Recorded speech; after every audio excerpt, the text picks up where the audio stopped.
kuva mu binyagihumbi byinshi by'imyaka. Kagoma ni inyoni ifatwa na benshi nk'ikimenyetso cy'ububasha, ubuhangange n'ubudahangarwa ku bihugu n'imiryango myinshi. Kagoma ifatwa na benshi nk'umwami w'ikirere. Yes, reka nizere ko mumerewe neza hirya no hino aho muri, nizere ko icyumweru cyanyu cyagenze neza, ni nabyo tuba tubifuriza ikaze rero ku Ibendera TV. Uyu munsi ni tariki ya mbere Nzeri, ni ukuvuga Nzeri ni ukwezi kwa 9 muri uyu mwaka w'ibihumbi 2024. Ndabasuje rero, ubu turagenda twegereza ku musozo w'umwaka, gusa amakuru yo arahari kandi ni menshi, natwe inshingano zacu kuyabagezaho. Uyu munsi aho ruzingiye ni muri RBA, ikigo cy'igihugu cy'itangazamakuru mu Rwanda. Ni amakuru afite aho ahuriye cyane n'itangazamakuru yo mu Rwanda, aho abanyamakuru Anita Pendo, Assumpta Bayezu, Martin Nyirijabo, Gerard Mbabazi na Ismail Mwanafunzi bamaze gusezera muri iki kigo cy'itangazamakuru mu Rwanda.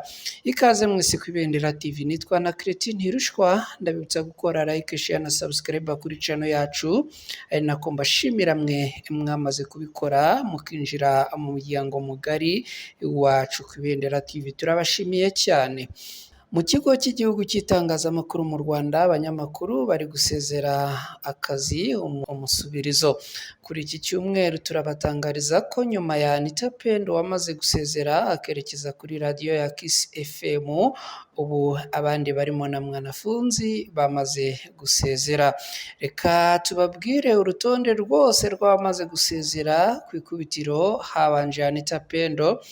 Hari abahuza iri sezera rya Anita Pendo n'ibivugwa ko bifitanye isano rya hafi na Isheja Sandrine Butera wamaze kugirwa umuyobozi mukuru w'iki kigo wungirije, abandi bakabihakana, ariko n'ubundi isano rirahari.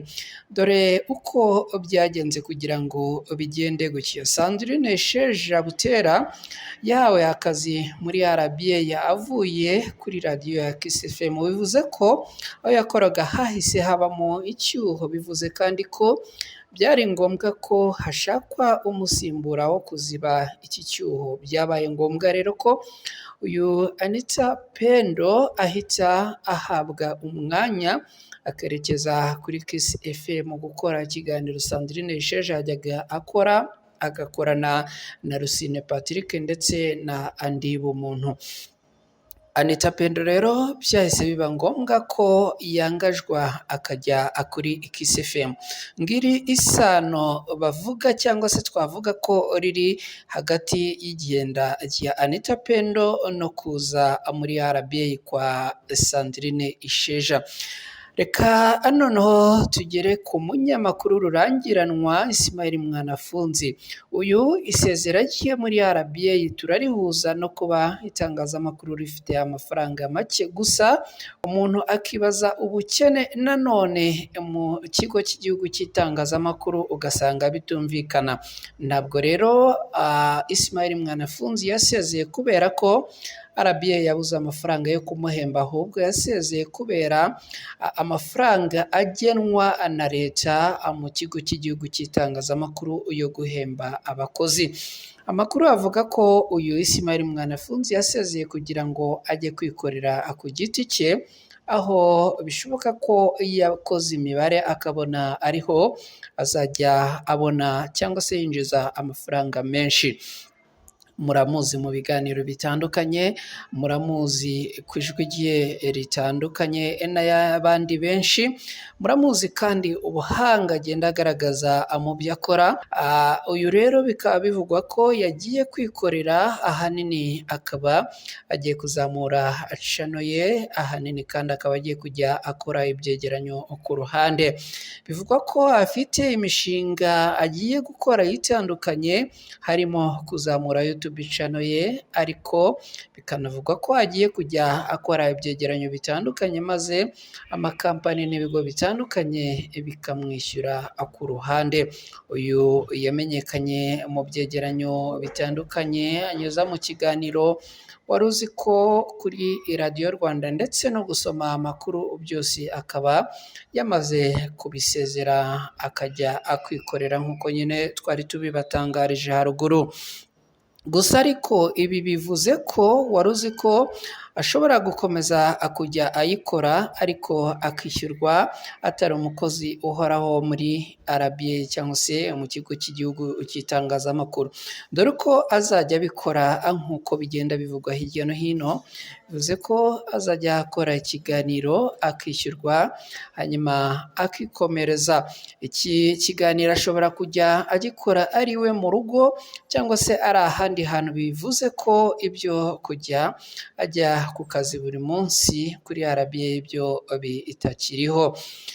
Tugeze ku wundi munyamakuru witwa Rwema Gerard Mbabazi. Gerard Mbabazi niyo mazina mwamumenyeho, ariko ubusanzwe yitwa Rwema Gerard Mbabazi. Yamaze gusezerana we rero muri RBA, cyane muri Magic FM niho mwamumenye, mukamumenye kandi no muri Samedi Detanze. Ariko kandi uyu nguyu afite ubuhanga bwo kumenya kuganira n'abantu batandukanye bitewe na mudu cyangwa se n'imiterere yabo. Uyu rero yakunze kugenda amenyekana ku ijwi rye ryakunzwe n'abantu benshi. Uyu kandi akagenda agira n'umwihariko mu biganiro bye, ari nabyo byagiye bimuzamurira igikundiro mu bantu batandukanye, yaba abakuze cyangwa se abasheshe akanguhe, ariko kandi n'urubyiruko muri rusange. Ubu rero yarakunzwe cyane. Aha akaba kandi mu kigo cy'igihugu cy'itangazamakuru yari ahamaze imyaka 10, aho yavuze ko asezeye kubera ko agiye gukora ibye, ni ukuvuga kwikorera ku giti cye. Amakuru avuga ko agiye kujya yikorera kuri channel ye ya YouTube nk'uko byari bisanzwe, gusa akaba agiye kuyishyiraho imbaraga nyinshi, dore ko bivugwa ko umwanya wo kuyitaho utajyaga umubonekera cyane, ariko kandi akaba agiye gukora n'ibindi bitandukanye. Abanyamakuru benshi bakaba bakomeje kugenda basezerera umwuga w'itangazamakuru bigira mu kwikorera, ahanini benshi bakigira mu kwikorera kuri YouTube channel. Assumpta Abayezu niwe dukurikijeho. Uyu nawe muramwibuka cyane n'ikimero cye n'uburanga bwe. Uyu ndetse yigeze gukora kuri Radio TV 10, ari naho yaje kuva yerekeza mu kigo cy'igihugu cy'itangazamakuru mu biganiro bitandukanye, ahanini by'imyidagaduro kuri Radio Rwanda. Ubu uyu nawe yamaze gusezera, aho ngo nawe yavuze ko agiye kwikorera. Uyu yigeze gukora by'igihe gitoya kuri televiziyo y'u Rwanda, gusa ntabwo byatinze, gusa akaba yaramaze kumenyerwa ndetse akaba yaramaze iminsi mu kigo cy'igihugu cy'itangazamakuru, aho yagaragaraga mu biganiro by'imyidagaduro kuri Radio Rwanda.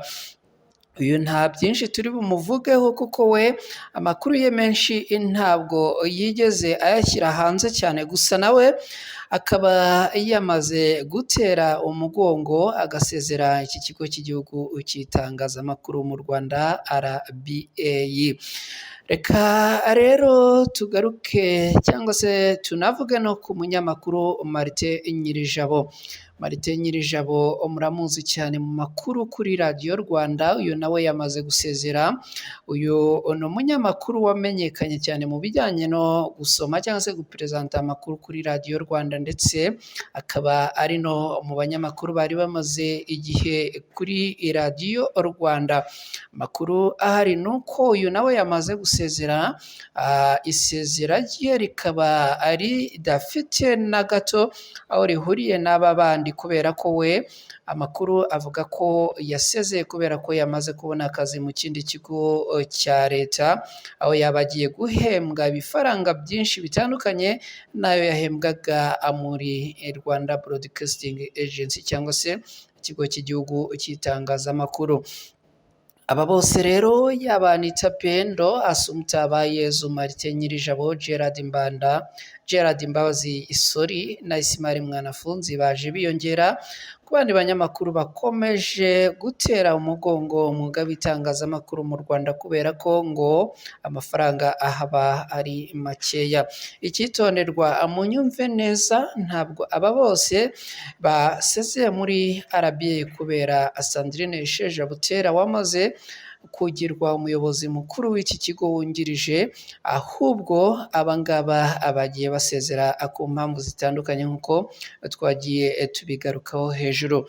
Hari abo ndi kumva bavuga ngo akihagera akoze akantu, abandi ngo acishijemo umweyo, abandi ngo ibi n'ibi, ariko oya, ahubwo ikiriho ni uko amafaranga aba bahembwaga muri RBA ari make bitewe na sisiteme ya leta yo guhemba abakozi muri RBA, akaba ari nayo mpamvu bamwe bavuze ko bagiye kwikorera, uretse Anita Pendo bisa nkaho yakoze ibisikana na Sandrine Isheja kuko yagiye kuziba icyuho cye nyuma yo kuva kuri Kiss FM Sandrine akerekeza muri RBA.